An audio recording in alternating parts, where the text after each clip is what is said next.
ഓം ശാന്തി. അവ്യക്ത പരിവാരത്തിലേക്ക് എല്ലാവർക്കും സ്വാഗതം.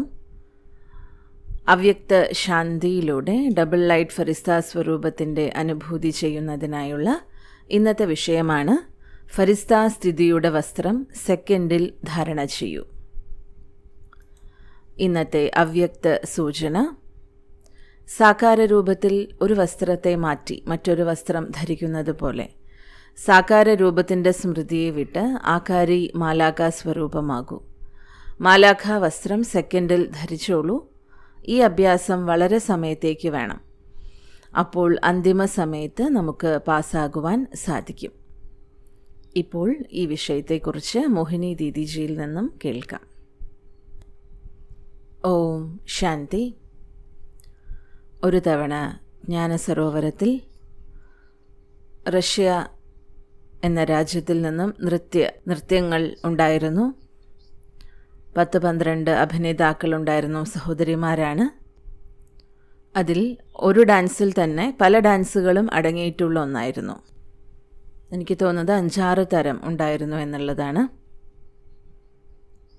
അപ്പോൾ ഞാൻ ചോദിച്ചു, ഓരോ ഡാൻസ്, ഈ 5-6 ഡാൻസിലുള്ള ഓരോ ഡാൻസിലും ഒരേ അഭിനേതാക്കളാണോ അതോ പല അഭിനേതാക്കളാണോ എന്ന് ചോദിച്ചു. അപ്പോൾ അവർ പറഞ്ഞു, ഒരേ അഭിനേതാക്കൾ തന്നെയാണ്, അവർ ഡ്രസ്സ് മാറി മാറി വരികയാണ് എന്നുള്ളതാണ് ഉത്തരം പറഞ്ഞിരുന്നത്. പെട്ടെന്ന്.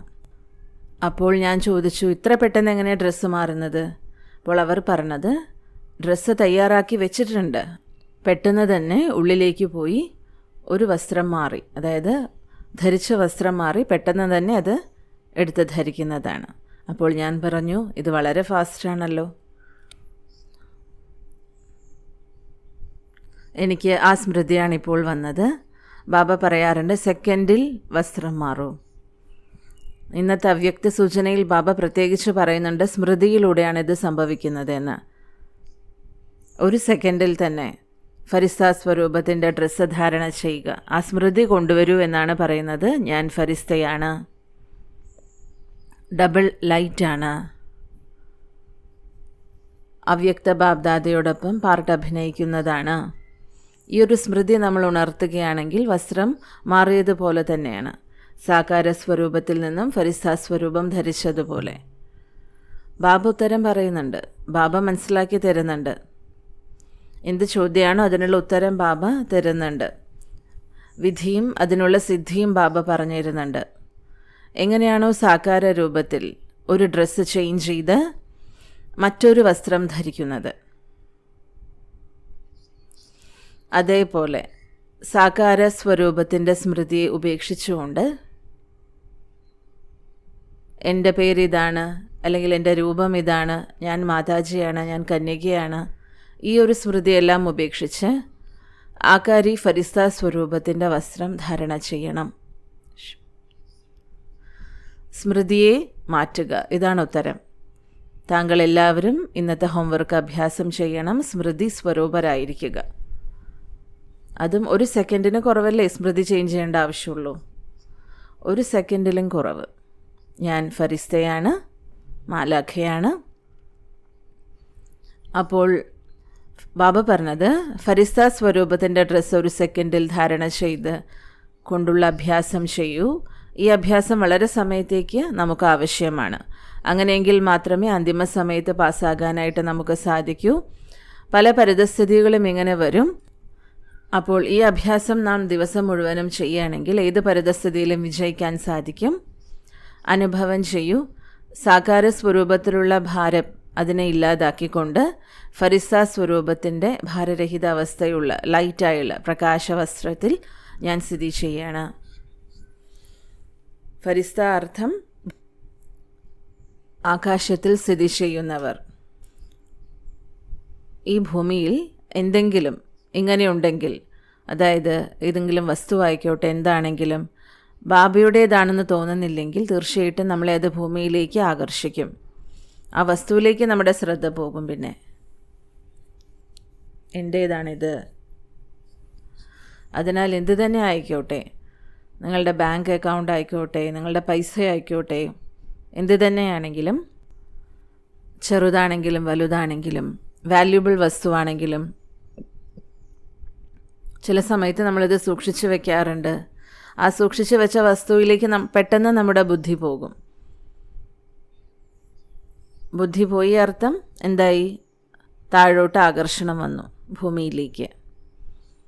അപ്പോൾ ഭൂമിയിലുള്ള എല്ലാ ബന്ധങ്ങളും, ലൗകിക സംബന്ധങ്ങളായിക്കോട്ടെ അലൗകിക സംബന്ധമായിക്കോട്ടെ, സംബന്ധം ആകർഷിച്ചാൽ, പദാർത്ഥങ്ങൾ ആകർഷിച്ചാൽ സമ്പൂർണ്ണ സ്ഥിതിയിൽ സ്ഥിതി ചെയ്യാൻ സാധിക്കില്ല. നോക്കൂ, ബ്രഹ്മബാബ ഇത്രയും വലിയ യജ്ഞത്തെയാണ് പാലിച്ചത്. യജ്ഞത്തിൽ സർവസ്വവും ഉണ്ടായിരുന്നു. പക്ഷേ ബ്രഹ്മബാബ പ്രകാശ്മണി ദാദിയിലേക്ക് കൈമാറിയപ്പോൾ ഒരിക്കൽ പോലും ബാബ ഇങ്ങനെ പറഞ്ഞിട്ടില്ല, ദാദി ഇത് നല്ല രീതിയിൽ കൊണ്ടു നടത്തണം അല്ലെങ്കിൽ സംരക്ഷിക്കണമെന്ന്. ബാബയുടേതാണ് യജ്ഞം, ബാബ തന്നെ ചെയ്യിക്കും, പക്ഷെ വിധിപൂർവമായിരിക്കണമെന്ന് മാത്രം. ഏതെല്ലാം ഡിപ്പാർട്ട്മെൻറ്റുകളുണ്ടായിരുന്നു, ആ ഡിപ്പാർട്ട്മെൻറ്റ് ആരെല്ലാം സംരക്ഷിക്കണം, എല്ലാവർക്കും എല്ലാം അറിയുമായിരുന്നു.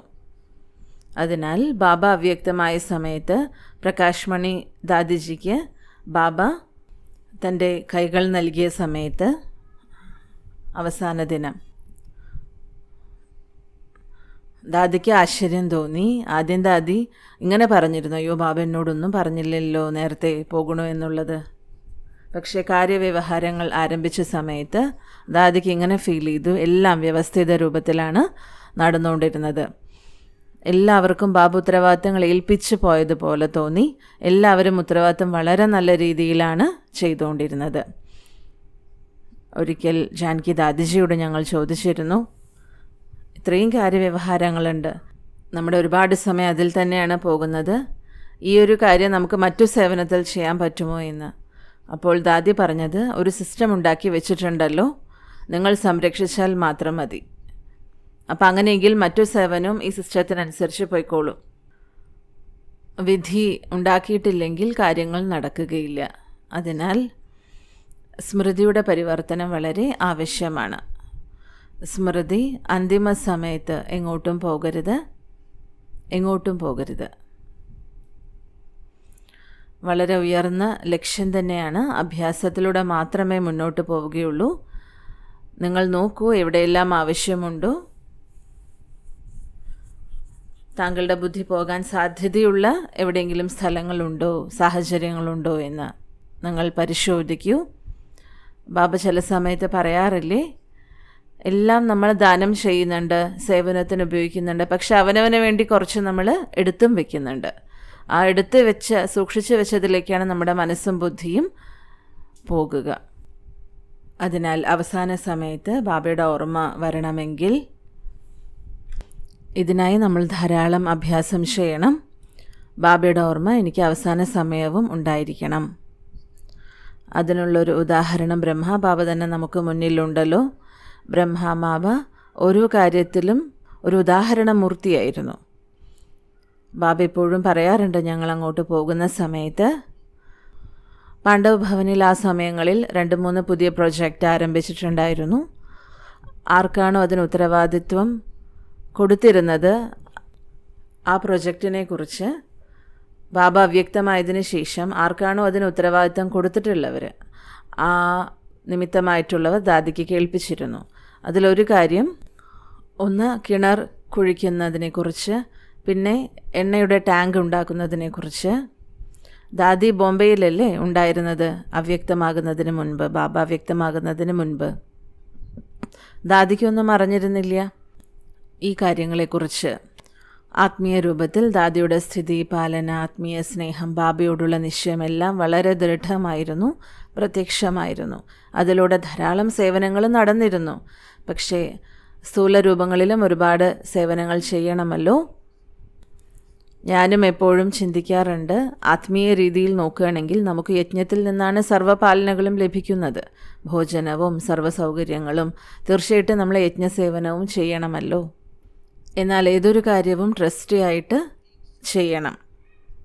തീർച്ചയായിട്ടും നമ്മൾ ചെയ്യുന്നതിൻ്റെ കൂടെ ആ ഒരു ഡിപ്പാർട്ട്മെൻറ്റ് അഥവാ ആ ഒരു ഉത്തരവാദിത്വം നമുക്ക് ഏൽപ്പിച്ചതിൽ നമ്മുടെ കൂടെ ഒരു സാധ്യ കൂടി ഉണ്ടായിരിക്കണം. നമുക്ക് കൂടെ നിൽക്കുന്ന ഒരു വ്യക്തി, എല്ലാ കാര്യങ്ങളും അറിയുന്നൊരു വ്യക്തി കൂടി ഉണ്ടായിരിക്കണം. അതിലൂടെ നമുക്ക് സഹയോഗം ധാരാളം ലഭിക്കും. അതിനാൽ ഇന്നത്തെ ഹോംവർക്ക് 1 സെക്കൻഡിൽ ഫരിസ്ത സ്വരൂപത്തിൻ്റെ സ്മൃതിയിൽ സ്ഥിതി ചെയ്യൂ. ഓം ശാന്തി.